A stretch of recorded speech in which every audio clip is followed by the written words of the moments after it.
E agora, você acompanha pela Rádio Rio de Janeiro o programa Estudo das Obras de André Luiz. Vamos refletir sobre o livro Nosso Lar. Produção e apresentação, Tereza Cristina e Marco Antônio. Caros ouvintes da Rádio Rio de Janeiro, estamos de volta para dar continuidade ao estudo das obras de André Luiz.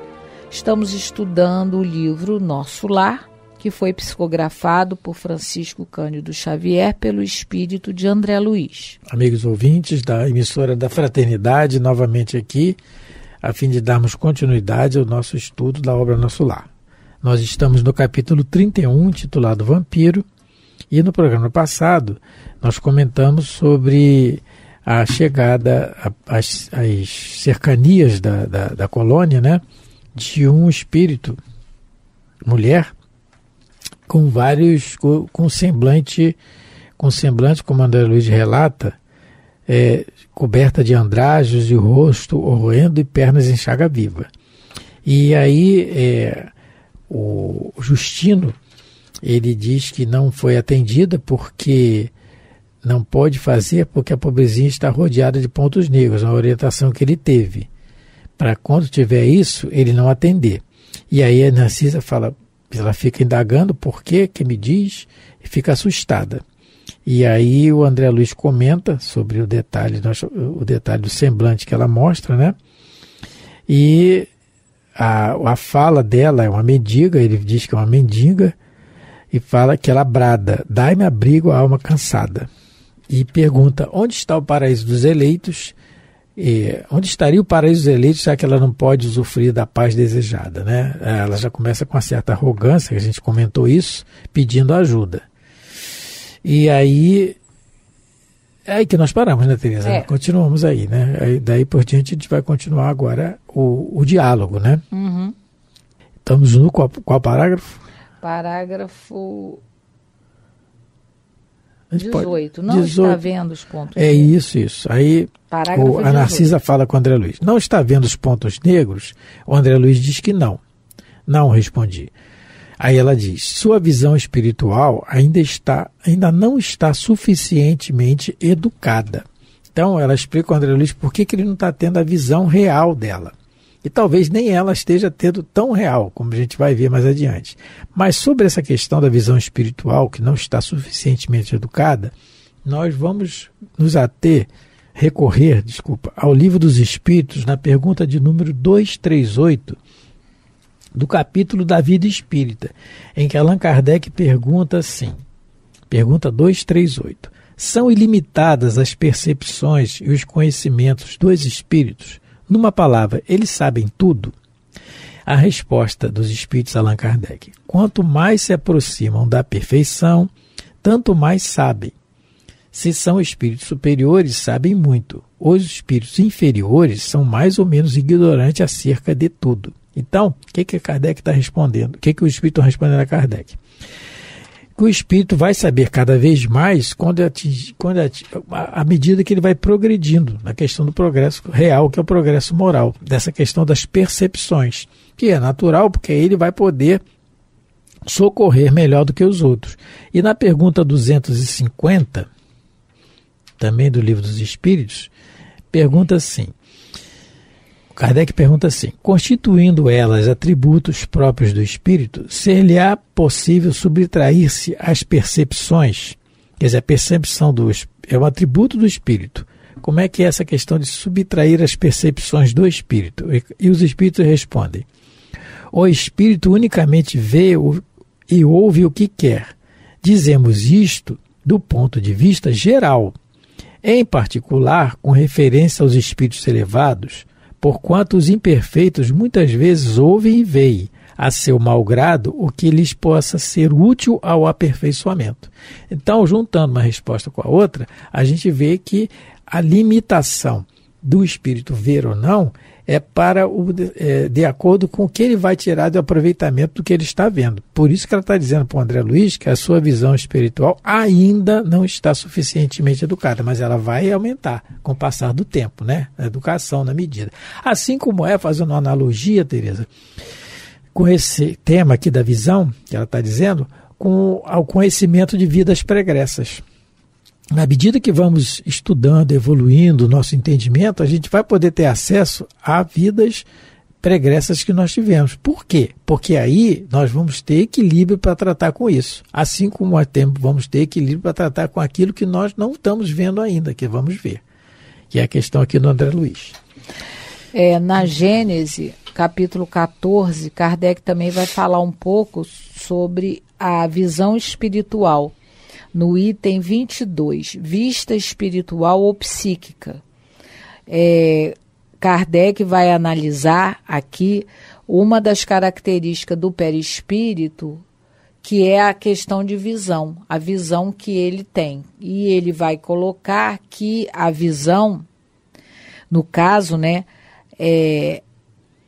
não, no caso do desencarnado, ela não está circunscrita ao olho, não é? O espírito vê como um todo.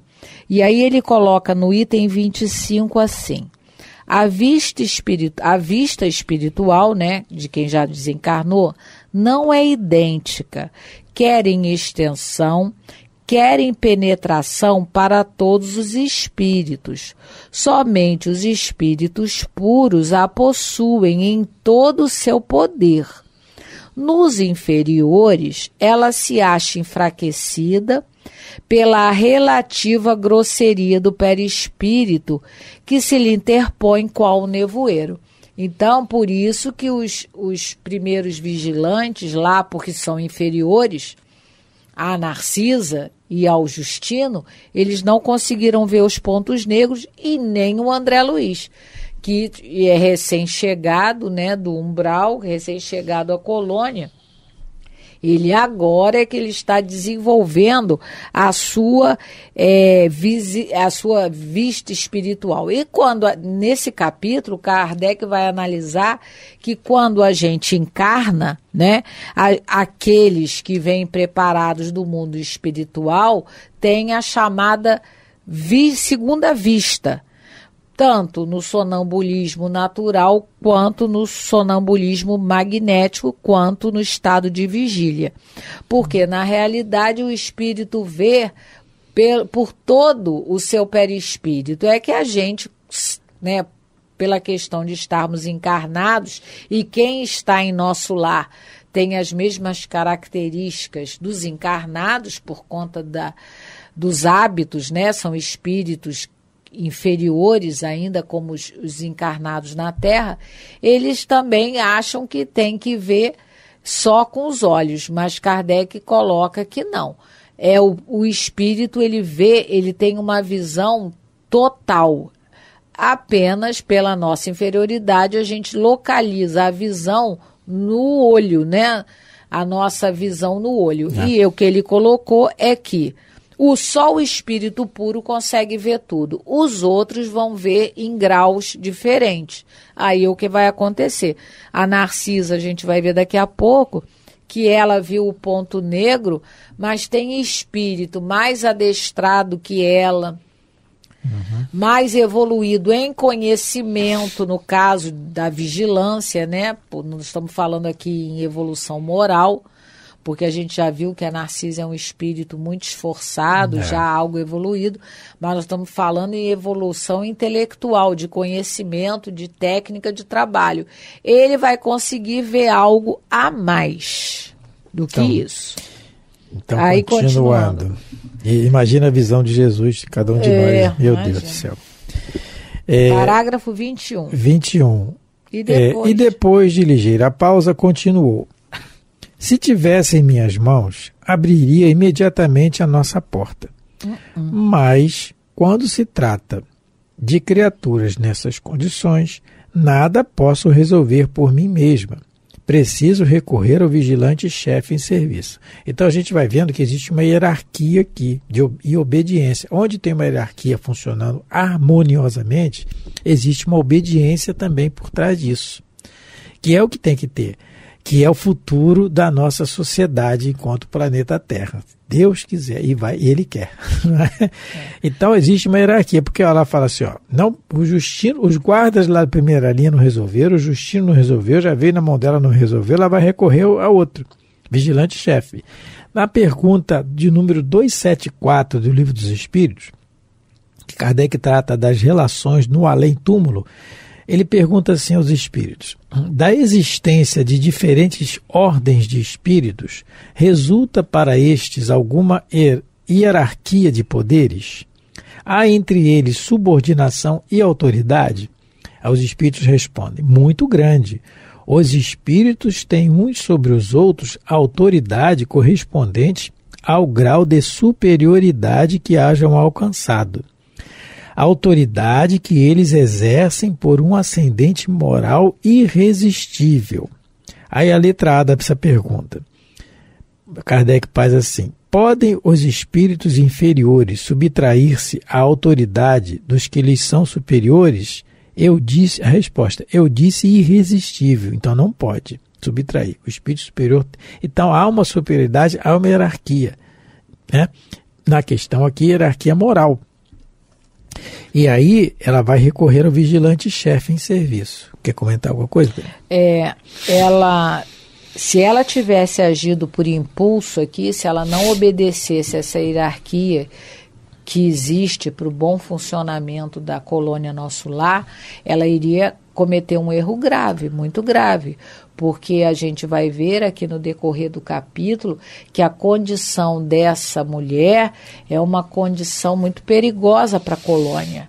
Graças a Deus, a Narcisa não agiu por impulso, ela agiu por obediência, por bom senso, entendendo que cada um domina, vamos dizer assim, a sua área de ação. Ela tem um domínio lá na enfermagem, mas ela não tem um domínio na vigilância.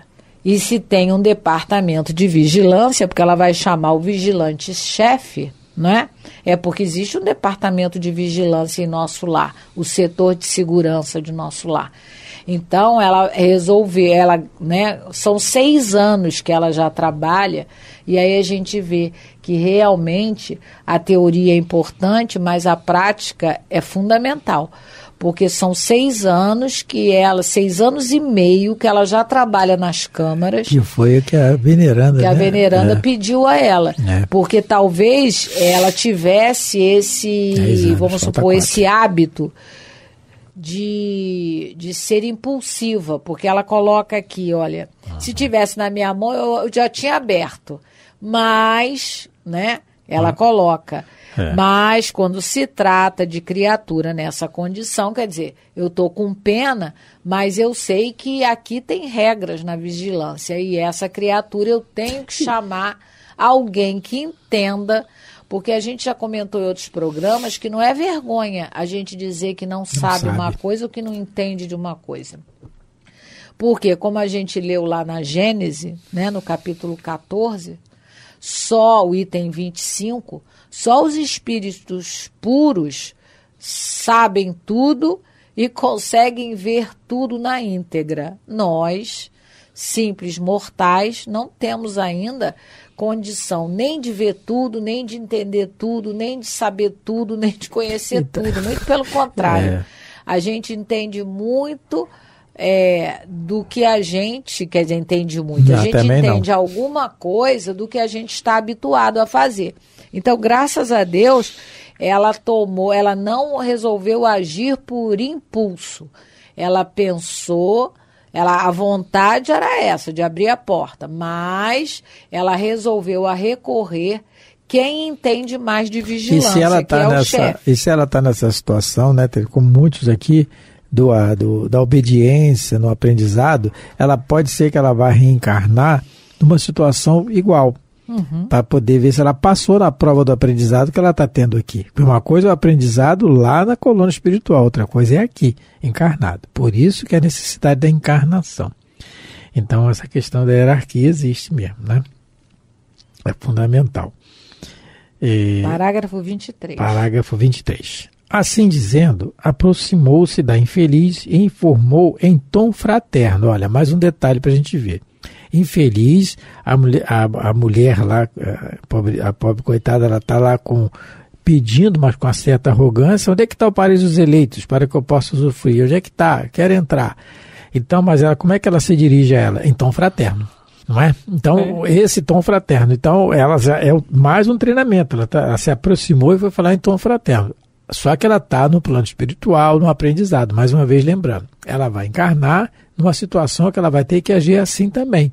Quando chegarem com arrogância, ela agir em tom fraterno, que é o que nós temos que fazer, o aprendizado para nós, não é? Então, continuando. Faça o obséquio de esperar alguns minutos. Voltamos apressadamente ao interior. Mais 1 quilômetro de volta. Você vai 1 quilômetro para ir, anda, mais 1 quilômetro para voltar. Vamos e vai para ir para lá e voltar para a porta. A gente que está viciado na padaria de carro, tem que andar. É engraçado. Vamos lá. Pela primeira vez entrei em contato com o diretor das sentinelas das câmaras de retificação. Então tem o sentinela, tem a Narcisa que podia, mas não tem condição para ajudar, que ela tem que... E ela foi no diretor das sentinelas. A gente viu, mais ou menos, a gente tem uma ideia mais ou menos da extensão aqui do parque, da situação da cerca. Imagina quantos sentinelas tem e tem o diretor das sentinelas. Olha a responsabilidade desse espírito. Das câmaras de retificação, não é? Narcisa apresentou-me e notificou-lhe a ocorrência. Ele esboçou um gesto significativo e ajuntou. Fez muito bem, comunicando-me o fato. Vamos até lá. Quer dizer, você fez corretamente, tem que falar comigo. Dirigimos-nos os 3 para o local indicado. Mais 1 quilômetro. E mais 1 quilômetro, ele está contando os quilômetros. 1, 2, 3. Olha. Chegamos à cancela. Chegados à cancela, o irmão Paulo, é o nome é o nome do meu sogro que anda muito também. Até falar com ele hoje, seu Paulo. Orientador dos vigilantes. Examinou atentamente a recém-chegada do umbral e disse: então ele examinou. Ele fez o que os outros fez, mas ele consegue ver algo mais. Olha, esta mulher... Não é à toa que ele é o chefe. Não é à toa, exatamente. Não é à toa que ele é o chefe. Graças a Deus, no mundo espiritual superior, você tem o cargo de acordo com a sua real evolução. Lá não tem o tal do QI, quem indica para ser de ministro, para ser um dirigente de algum departamento, você vai pelo seu real valor, pela sua condição evolutiva, moral e intelectual. Graças a Deus. Se nós fôssemos fazer uma prova muito difícil, que ia ser muito importante para a nossa vida, uma prova escolar, matéria, nós gostaríamos de ter aula com um professor, meio assim, vamos dizer assim, quebra-galho, que não sabe muito, que está ali, ou com um professor muito bom de aprendizado. Como é que a gente ia se preparar? A gente vai fazer uma prova de redação. Como é que a gente vai se preparar? Fazendo um cursinho, redação é difícil. Um cursinho, estudando, se preparando com alguém que entenda. É exatamente o que acontece no plano espiritual. Por quê? São esses professores, por isso, e aí ele está habilitado a exercer essa função, porque realmente ele aprendeu. Ele aprendeu e outros, e ele vai reencarnar, outros vão substituí-lo, que estão aprendendo também. E assim é a continuidade da vida. Onde é que eu parei? 29, parágrafo 29. Essa mulher... ele olhou esta mulher, por enquanto... vamos lá. Chegados à cancela, o irmão Paulo, orientador dos vigilantes, examinou atentamente a recém-chegada do umbral e disse, fez um exame clínico: esta mulher, por enquanto, não pode receber nosso socorro. Trata-se de um dos mais fortes vampiros que tenho visto até hoje. É preciso entregá-la à própria sorte. Então, olha só a análise importante. Olha a importância das funções como a Teresa citou, reais das pessoas competentes para exercerem as suas funções. Olha a responsabilidade aqui, olha, é preciso entregar a própria sorte. Não deixou entrar. Por enquanto, ele diz, ó, por enquanto não pode receber. Por enquanto, ela vai receber ajuda uma hora. Por enquanto, não. Porque era um dos mais fortes vampiros que tem visto até hoje. No livro Evolução em Dois Mundos, que é um livro um tanto quanto difícil, pelo menos para mim, para estudar é muito difícil, e para entendimento também, porque eu não sei se vocês sabem a origem desse livro, é porque alguns confrades chegaram para Chico Xavier e disseram que o mundo espiritual, ele só mandava livros assim mais simples, com histórias, quer dizer, na opinião dele, desses confrades, né? E que nunca tinham escrito um livro direcionado aos médicos, à classe médica. E aí o Emmanuel, então, resolve, né, escrever, mandar para a Terra um livro com conteúdo e com linguajar bastante científico. E aí chega, né, a nós o livro Evolução em Dois Mundos. E no capítulo 15, quem tiver e quiser ler, trata-se do vampirismo espiritual. E é muito interessante que ele vai começar a falar que todos nós na natureza sofremos um tipo de vampirização. As plantas, os seres humanos, né? Nós temos, assim, aqueles verminhos que habitam os nossos intestinos, eles são parasitas, né? Que sugam as nossas energias, que sugam, né, as proteínas, os açúcares que nós temos no corpo. E com as plantas ocorrem o mesmo. Então ele vai falando do vampirismo corporal e para chegar no vampirismo espiritual. Então, por quê? Qual é uma característica de um vampiro? O vampiro, a característica dele é ele sugar a energia de outro. Existe, né, a figura do vampiro tradicional que a gente conhece, que é aquele morto que sai do túmulo, né? Ele está desencarnado, cujo espírito sai do túmulo e vai procurar se alimentar, sugar através do sangue, né, as energias das pessoas que ainda estão encarnadas. Então, o vampiro é um verdadeiro sugador, é aquele que suga. Então, ele está dizendo que essa mulher é um dos piores que ele já viu. E a gente vai ver o que ela sugava e o que ela ainda quer sugar. Porque o vampiro tem essa característica, ele suga as energias, mas ele de alguém. Mas a gente vai ver aqui que ela sugou de uma maneira enquanto encarnada, e enquanto desencarnada, ela está querendo novamente ter o comportamento de sugar, né? De sugar, mas isso fica para os próximos programas que a gente vai analisando e vamos conversando sobre isso. Porque é interessante, porque que o título do capítulo é Vampiro, né? O título do capítulo, e por que ele chama de vampiro. Tem um porquê, claro, e uma conotação que ele faz, e tem um aprendizado para ter o sentido real. É isso que a Teresa falou, e abrange também outras, o raciocínio é mais abrangente, né, também, essa questão de sugar os fluidos, de ter necessidade de sugar, né, essa necessidade ainda. Então, mas o tempo aqui está acabando, o assunto é vasto, né, como sempre, lembrando que a gente não está só lendo, a gente está comentando, tentando estudar, passar os conhecimentos que os espíritos dizem, né, a gente sempre fala isso, de nós realmente, quando a gente fala, eu acho que é isso, mas o que a gente procura passar é o ensinamento que os espíritos nos dão. Mais uma vez, muito obrigado pela atenção, pelo carinho. Fique com Deus. Muita paz a todos, a paz de Jesus nos vossos lares, nos vossos corações. Até o próximo programa. A Rádio Rio de Janeiro apresentou o programa Estudo das Obras de André Luiz. Produção e apresentação, Tereza Cristina e Marco Antônio.